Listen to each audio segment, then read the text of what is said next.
beloved Boss Mike Cervera.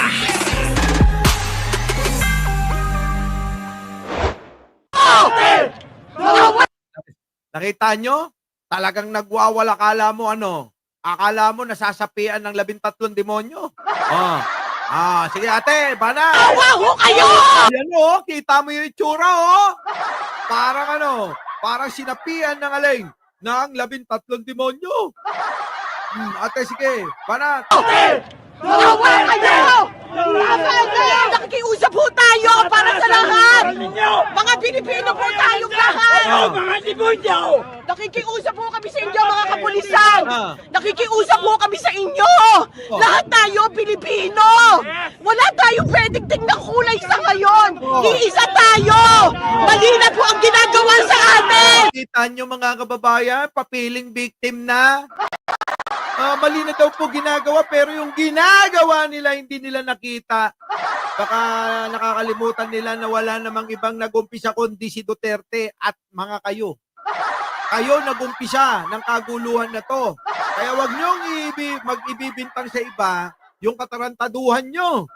Diba? Sila nagumpisa ng gulo na to. Binastos nila ng binastos at inaraw-araw. Ginabi-gabi 24 oras. Anong ginawa nila? Diba? Binanatan nila at sinira si Pangulo. Diba Laila Collins? Oo, nyeta ka. Nanawagan kasi mga vlogger mo. Nilampaso na. Uy! Diba mga kababayan? Ayan sila. Sige tuloy. Mali na! Okay! Ibig sabihin, sila tama. Mali tayo. Sila tama sa ano? Tama kayo sa ginawa ninyo kay Pangulong Bongbong Marcos? Kay First Lady? Nako! Malabo pa ito sa tintalang pusit ng mga pinagsasabi. Kita nyo, Panginoon Diyos! Kita nyo, ginagamit na nila ang Diyos. Pero si Digong, mga kababayan, eto sinabi niya noon. Ano sabi? Oy, ate! Ate! Alam mo ba itong sinabi niya na to? Abay, kilabutan ka sa sinasabi mo. Who is this stupid God? Kita nyo?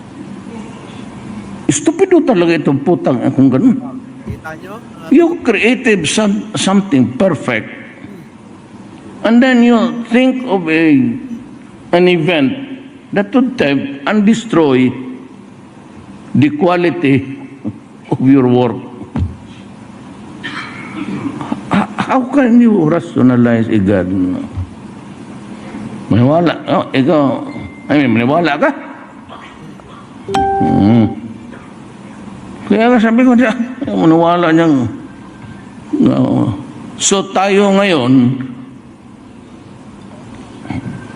all of us are born with an original sin. Ang original sin, sin, ano man yan? Was it the first kiss? O what was the sin? Bakit original? Nasa womb ka pa, may kasalanan ka na. Tsak-tsak wala yun ng nanay pati tatay mo. Wala ka bang kasali? Tapos ngayon may original sin ka. Kita nyo? Kita nyo mga kababayan, ganyan kababaw itong mga DDS. Makarinig lang ng mga kabastusan ni Digong at pagmumura, masayang masaya na. Kita nyo? Yaan yung weakness nila. Yung nagmura, yung nagsalita ng bastos, yaan po ang sinasamba nila. Sinasamba nila si Digong sa pamamagitan ng pagsasalita ng kabastusan at pagmumura niyan. Kaya eto ngayon ang resulta para silang sinapian. Pasok! Supreme Court tayong humihingi ng pag-asa! Mali na! Okay! Duterte! Panginoon Diyos! Panginoon Diyos! Panginoon Diyos! Parang ate, kakaiba talaga kayo. Sige, tuloy natin. Supreme Court tayong humihingi ng pag-asa sa lahat ng justices sa Supreme Court. Nakasalalay ang kinabukasan ng Pilipinas. Ate, ayusin mo nga yung kilay mo. Patato mo ng konti. Parang ginuhit. Sige, tuloy. Bilang sa inyo, Maawa po kayo! Nakikiusap po ako! Okay, nakikiusap si ate. Na sana mga kababayan ay pakinggan nyo siya. Kamukha siya ni Rocky. Talon.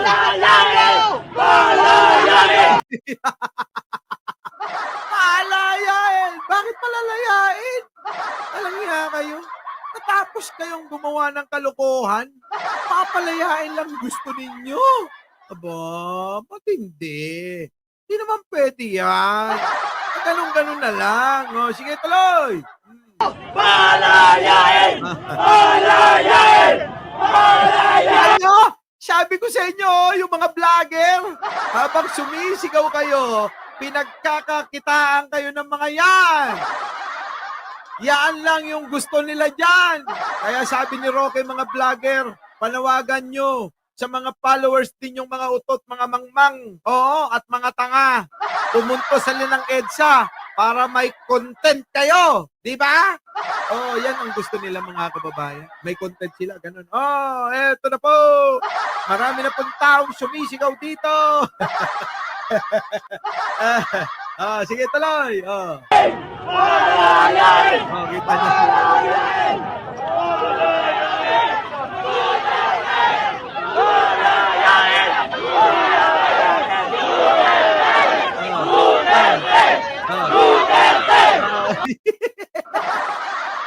Ano nangyari sa kakasigaw nyo dyan?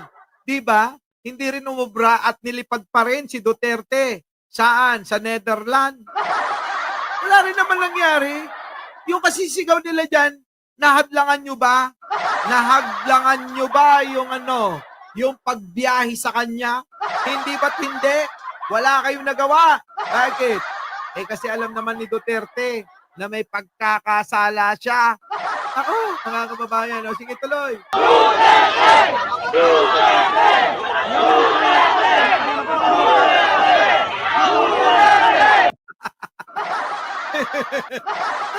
Kitaan mo, sasampu lang yan, ha? Dinadaan na lang sa boses nila. Kaya mga kababayan, mga kababayan, malabong-malabo. Sabi nga nung isa, pakita natin to. Pasok. Yung mga gagawin ninyo, iniisip ninyo, ginawa ninyo, malabo. Hindi magwawagi ang mga rally-rally ninyo. Tandaan nyo yan, mapapagod lang kayo. Sa mga kababayan natin, nagbabalak sumama rito. Sasayangin nyo lang oras ninyo. Kung ako sa inyo, mag-online selling kayo. Sigurado, kikita pa kayo. Kaya mga kababayan, etong suot kong relo. Ito, pamimigay ko sa inyo ngayon, Diba? Pamimigay ko sa inyo ngayon, swerte kung sino makakuha nito, yan. Diyan na, hindi ko na isusuot dahil hindi na akin to mamaya. Hindi ko na isusuot. Baka masaktan lang ako. Sige, tuloy. Abangan nyo. Ito, papamigay ko ngayon, Ito, papamigay ko, unti ang nag-like, Pagka hindi nag-like, hindi mananalo, Ito na. Tuloy natin.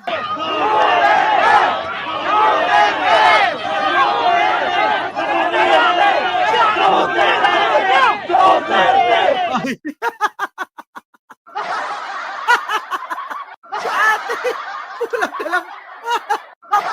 Haplusin yung mga pulis. Tuloy. Yung isa umiiyak na habang sumisigaw ng Duterte. Duterte! Hindi na. Baguhin nyo na daw yung pangalan.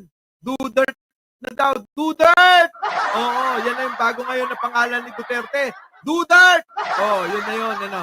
Duterte! Parang gumagawa ng marumi. Sabi rito ni Albert Ramos, pinsan ni Lucifer. Pinsan, kapatid yan. Kapatid, kadugo. Sige, tuloy.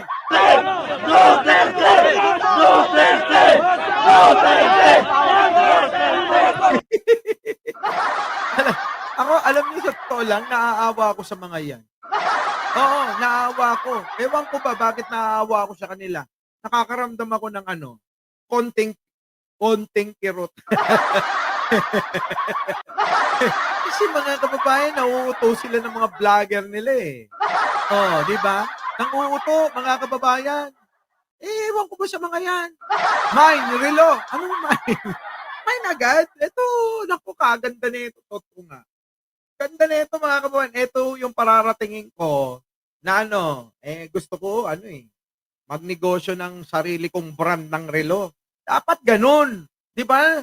Naghahanap tayo ng ibang hanap buhay. Oh, ganda na. Kulay pula. Marcos na Marcos talaga. Di ba? Oh, sige, ito na. Oh, swerte na makakuha niya na. Swerte, ha. Tuloy.